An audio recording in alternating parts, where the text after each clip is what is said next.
Pandya store new promo தங்கமயில ரொம்ப சந்தோஷப்படுறாங்க. ஏன்னா, சரவணன் வந்து தங்கமயிலுக்கு வந்து நம்ம ஏதாச்சும் செய்யணும். அவ இந்த வீட்டுக்கு வந்து நம்ம அவளுக்காக எதுவுமே செஞ்சது கிடையாது அப்படின்னு சொல்லிட்டு, தங்கமயிலுக்காக ஒவ்வொன்னுமே பார்த்து பார்த்து செஞ்சுட்ருக்காங்க. அதனால மயிலுக்கு ரொம்பவே சந்தோஷமா இருக்கு.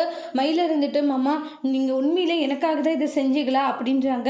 "ஏன் மயில் அப்படி கேட்டுட்ருக்க?" "இல்ல மாமா, எனக்கு ரொம்ப சந்தோஷமா இருக்கு. ஏன்னா, எனக்காக நீங்க இவ்ளோ பெரிய விஷயம் பண்ணியிருக்கீங்க.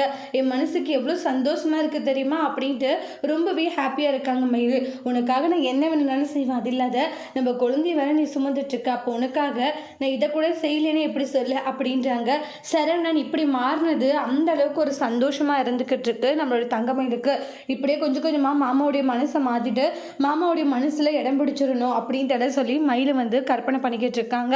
ஆனால் சரவணன் அவங்க குழந்தைக்காக மட்டும்தான் இப்படி பண்றாங்க. ஆனால் மயிலை இன்னும் பல விஷயங்கள் மறைச்சிட்டு இருக்காங்க.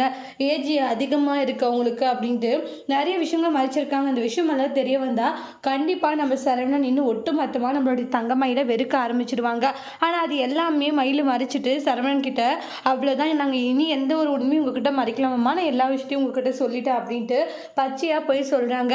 சரவணன், "நீ இனிமேலும் எந்த ஒரு பொய்யும் சொல்ல மாட்டேன்னு நினைக்கிறேன். நீ இந்த டைம் என்கிட்ட உண்மையாக தானே இருக்க, உண்மையிலேயும் உங்ககிட்ட உண்மையாக இருக்க, நான் எந்த ஒரு பொய்யும் சொல்லலை" அப்படின்னு சொல்லிட்டு மறுபடியும் போய் தான் சொல்கிறாங்க. எல்லா விஷயம் தெரிய வந்தால் என்ன நடக்க போகுதுன்னு வெயிட் பண்ணி பார்க்கலாம். தேங்க்யூ.